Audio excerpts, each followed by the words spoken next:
आस करें विषयीन के आगे, जो देखे में जोरत हाथ लटक कर। विषयी पुरुषों के आगे हाथ जोड़ते हुए, हाथ लटकाते हुए देखने को मिला।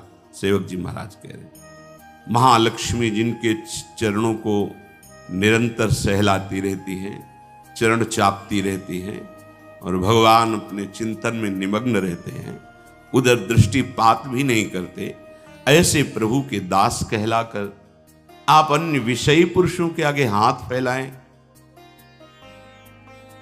भक्त कभी ऐसा नहीं कर सकता, चाहे वो गृहस्थ हो चाहे विरक्त हो, वो भगवद आश्रित है। अगर ऐसा है तो भगवद आश्रय नहीं है, ऐसा नहीं है। जिसके हृदय में नाम चल रहा होता है वो परम धनी है। भुगतें देहि न जाचहि, पोषण भरन चिंत कराएं।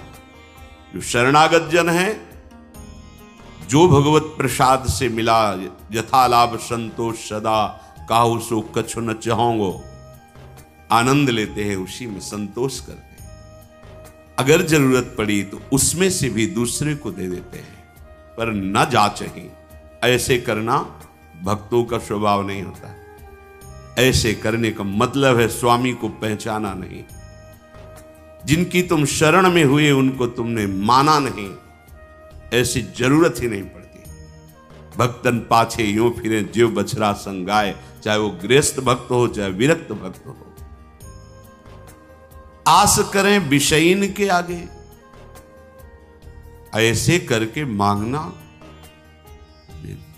ये ना शरणागति का लक्षण है, ना ये किसी उपासना का भाव, ये केवल वासना है, वासना। ऐसे जिस स्वामी ने पलक झपकते अनंत ब्रह्मांडों की रचना कर दी, किसी के सहयोग की जरूरत नहीं पड़ी, उन स्वामी का सेवक हो। अगर वो आज हमें भूखा रखना चाहते हैं तो हम विविध प्रकार के पदार्थों के पाने से जो सुख होता है उससे भी अधिक सुखी रहेंगे। आज हमारे स्वामी की इच्छा है, आज हम भूखे रहे, तो हमें नहीं चाहिए 56 भोग। अगर हमारे स्वामी की इच्छा है नमक रोटी, वो हमारे लिए अमृत है। विश्वास करो, राजी होना सीखो अपने प्रभु के विधान में, जीवन मंगलमय हो जाएगा। ये आवश्यकताएं, ये चाह, ये वासनाएं इतनी मत बढ़ा लो कि तुम प्रभु को भूल जाओ और संसार की इस भूल भलैया में भटक पड़ो। ये भटकन मिटाने के लिए मनुष्य जीवन मिला है। केतिक आयु केतिक सो जीवन, काहे विनाशत काज हटकत। अरे भाई, कितनी आयु है तुम्हारी? शरीर तो छूटेगा ना। कितना जीवन है तुम्हारा? इसे तुम कलंक लगा रहे हो शरणागति में, दूसरे के आगे हाथ जोड़कर मांग करके, अन्य भरोसा करके, अन्य आश्रय रख करके। कितना जीवन है तुम्हारा? और एक सिद्धांत बता दे, यदि आपने चालबाजी से, कपट से जीना सीखा है तो पूरे जीवन इसी से जी पाओगे, दूसरा रास्ता नहीं रहेगा। आपने मांग करके इधर उधर तो ऐसे ही जीवन व्यतीत होगा, और आप निष्ठा तो वैसे जीवन व्यतीत होगा। तुम जैसे चाहोगे वैसे हरि तुम्हारी व्यवस्था करेगा। तुम्हारे मन में आया है कि बिना छल कपट झूठ चोरी के धन आदि नहीं आता, सुख सुविधाएं नहीं आती, तो नहीं आएंगी, तुम्हें वही करना पड़ेगा। तुम्हारी सोच है। अगर भरोसे पे हो गए जैसे हरि, तो आप दुख सुख के प्रभाव से रहित होकर आएंगे, दुख सुख उसके प्रभाव से रहित होकर परमानंद में निमग्न हो जाएंगे। इसलिए विचार करो, केतिक आयु केतिक जीवन, और ये जीवन मिला है भगवत प्राप्ति के लिए, तो काहे विनाशत काज हटकत। जो आपका प्रधान कार्य है भगवत आश्रय, भगवत प्रेम, क्यों उसका विनाश कर रहे हो?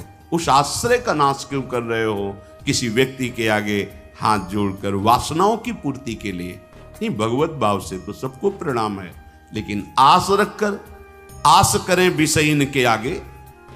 अगर आस है, ये नहीं, ये जीवन में कभी नहीं होना चाहिए, चाहे गृहस्थ हो चाहे विरक्त हो, भगवद आश्रय। बिल्कुल, ये कच्चाई अगर नहीं छोड़ोगे तो आपको भगवदानंद का अनुभव नहीं होगा और लगेगा कि कहते भी कि हम 20 साल से मंत्र जप रहे, 20 साल से शरणागत है, चलनी में गैया दुहै और दोष दैव को दे। मोले बहुत चारा लगाते हैं, बड़े बड़े थन भी हैं, खूब दूध है उसमें, पर पीने को एक बूंद नहीं मिलता और हम दूहते भी हैं। तो किसमें दूह रहे हो? बोले चलनी में गैया दुहै, दैव दो, मेरे भाग्य में दूध नहीं बदा है, क्योंकि चलनी में गैया दुहै, दोष दैव को दे, हरिगुरु कहो न माने। ये तुम्हारी कच्चाई तुम्हें परमानंद से विमुख कर देगी। साधन करते हुए भी ये असाधन वृत्तियां भगवदानंद का अनुभव नहीं होने देती। हां, यदि हमें कोई भी शरीर निर्वाह की आवश्यकता है, कोई भी हमारी कर्तव्य पूर्णता की आवश्यकता है, तो हम अपने प्रभु से प्रार्थना करते हैं कि आप देख लेना, आपको जैसा लगे आप संभाल लेना। इस कर्तव्य कार्य के लिए ऐसी व्यवस्था चाहिए, नहीं है आप देख लो। हमारे जो भी हैं हमारे आराध्य देव हैं, जैसे गोस्वामी जी कह रहे, बने तो रघुबर ते बने, बिगड़े तो भरपूर, तुलसी औरन ते बने, ताबन वे पे धूल। हमें लगता है सबको याद होगा ये बात, सैकड़ों बार सुना तो याद होगा। तो याद होने से क्या है, जीवन में उतारिए इसको अपने आराध्य देव से, बस। वो भी थोड़ी कचाई है तब, नहीं तो कहने की भी जरूरत नहीं। वो सर्वज्ञ है, सर्वत्र है, सर्वशक्तिमान है। अगर वो ऐसे राजी हैं तो हम राजी हैं। बस सबसे बढ़िया सूत्र उपासनक है, जोई जोई प्यारो करे सोई मुझ। हम राजी उसी में जिसमें तेरी रजा है। तुम राजी हो तो हम राजी हैं। कम से कम ये जन्म तो प्रभु के प्यार में दे के देखो। बहुतों के प्यार में जन्म के जन्म बिता दिए, एक बार हरि प्रेम में ऐसा तो करके देखो, जोई जोई प्यारो करे सोई मुझे भावे।